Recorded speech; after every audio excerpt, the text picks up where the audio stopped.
Dacă vrei să afli în funcție de starea ta care este acel moment în care ai făcut switch-ul către noul concept de sine, de fapt acela care îți va aduce dorința ta, rămâi până la final.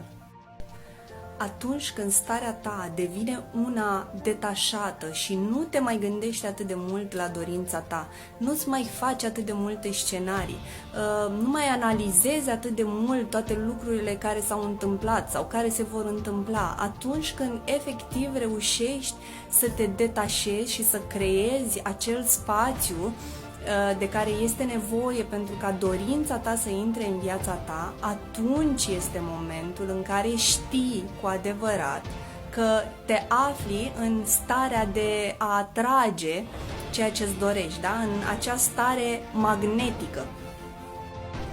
Pentru că, de fapt, ai pășit în credință, da? Nu mai urmărești dorința ta și acum ai încredere că ea se va manifesta. Și știi acest lucru pentru că îți crește foarte mult încrederea în sine. A avea încredere în sine înseamnă a avea încredere în divinitate.